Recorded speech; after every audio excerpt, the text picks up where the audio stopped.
Welcome everybody, thank you for tuning in for another review from the 2023 EMTB Roundup presented by Fox Racing and Schwalbe Tires.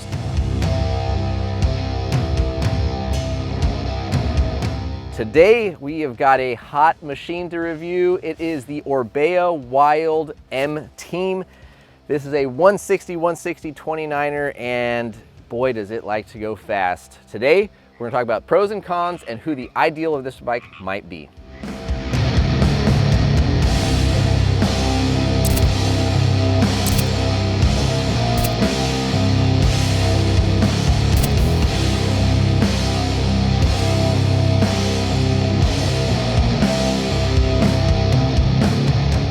So the Orbea Wild starts at $5,700 and goes up to $12,000. Of course, there is Orbea's My-O program, which will allow you to do some customizations. If you want to up the travel from 160 to 170 on the fork, you want to get into some custom paint and color options, wheel options, there are definitely some fun things to play around with.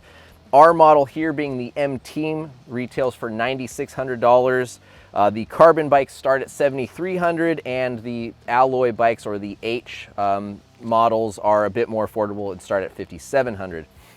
This is a 29-inch wheeled only enduro race specific, you could almost say. Aggressive enduro Aggressive type? enduro, okay. for sure. And uses the Bosch Performance Line GX motor with a 750 or 625 watt-hour battery. Again, in that My-O program, you can select if you want to save some weight or have a little bit bigger range. So before we get into trail performance and ride impressions, Robert is going to walk us through Geo on our size large test bike.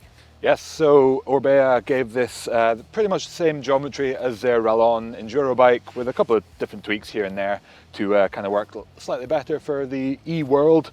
64-degree head tube angle, 77.5-degree effective seat tube angle. Our size large has a 480mm reach and 639mm stack.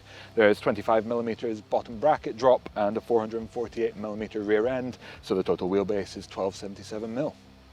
All right, so value, build, options, where do you think Orbea stacks up? I know this is an area we often talk about, and we have very expensive bikes and less expensive bikes. So what do you think for Orbea's packaging on this model and kind of throughout the line? I think they do a very good job at delivering bikes with very kind of reasonable price points, given the quality of their frames. The customization options that My-O offers are also super cool. You can change the paint color for free of charge most of the time, I believe, and yeah, customize the spec so that you're not having to buy the bike and then change different parts and add to the effective cost of it. Okay. Yeah, I think they do a pretty good job, and for $9,600, $9,700, this thing does seem like pretty good value, certainly in the lineup of bikes that we've got in the test. Comparatively, yes, yeah. Something else I guess that's different on this bike compared to some of the other Bosch equipped test bikes is the use of the smart system with the stealthily integrated top tube display and minimal controller here. What did you think about that from a user standpoint? It's awesome. Ideal. It's great. Okay. I love it. You don't like having the kiosks and all the info? And, no. Okay. Nope. You're the only one, Drew. No. I know, I'm not even a tech nerd. I don't even like looking at all that stuff, but I guess I just find it useful. It is pretty, I think this is easier than a lot of other bikes that don't have digital displays, because it's really easy to sort of decipher what the colors mean and to see the battery bars tick away. Yeah. And it is a very sleek controller. And speaking of sleek, the whole bike in this cockpit is also very stealthy. Yeah. I know a lot of people are going to be rolling over thinking they're slipping us lots of money to not complain about this internally routed cable, and Robert is going to step in and say you should be, because you don't like it either, do you? I don't like internal headset cables. Okay. Don't get me wrong. But I think as they go, Orbea have done a fairly good job making this work. The bike runs deadly silent. There's enough kind of steering lock before it becomes impactful on the ride. Okay. I don't know. I think they do a good job. Okay. And we definitely have been pressure washing, hosing, mud puddling, sticking it on bike racks, driving through hours of rain during this test period, and it's still running and it is still very quiet. So let's get to trail performance. Frenchie, you were kind of one of the later guys to hop on this bike, and I think we tried to keep our impressions fairly quiet, but yeah, what did you think getting on this thing? Right out of the gate, I had a really good relationship with this thing, and I knew that I was going to like it. Supple off the top, which is important for me, great mid-stroke support, and then bottom out. I mean, flat out does everything that I want a bike to do. It does it all. I would take this thing racing. We took it on the jumps, the steep terrain, the rocks, the roots. It just checked off so many boxes for me. I'm a playful rider. I like to pop off stuff. I usually get myself into some trouble too. So it saved me as well. We hit rocky terrain, everything. I'm stoked on this thing. It's a freaking great bike. Okay. Now you are also a bit of a price conscious and value driven consumer. Yeah. Right? You don't work in the bike industry, you got a family.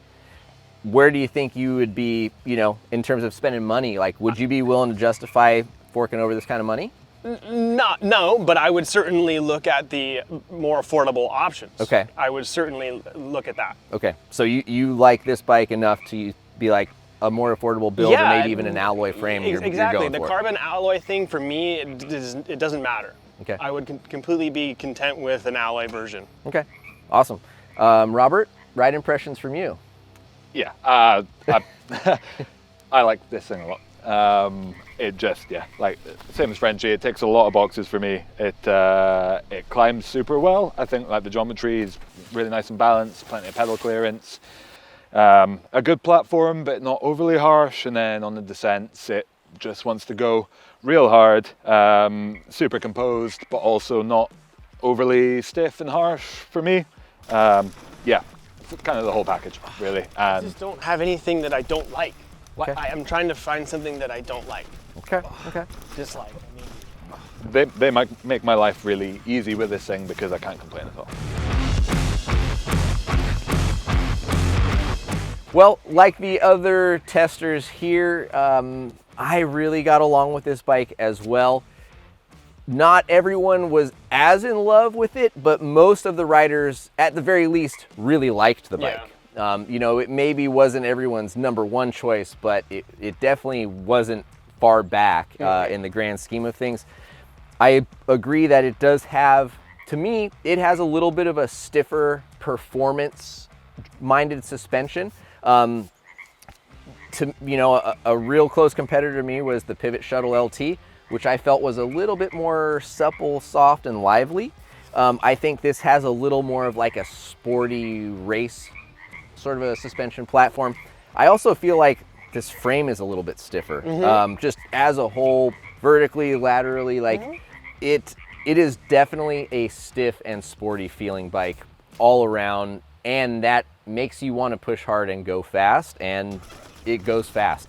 All around, 2 thumbs up, right? I mean, this is a very solid bike, and our whole test crew had a great time riding this bike. So thank you guys very much for watching. Thanks to Schwalks Racing and Schwalbe Tires for sponsoring this shootout and helping us make it happen. Of course, you guys, we ask for you please to subscribe and stay tuned for the rest of the videos in our series and the grand finale, our roundtable discussion, where we put all 13 bikes head to head and see which one we'd like to take home most, which one we think might be the best option for you, and just talk about bikes. So thanks again. We'll see you out on the trails.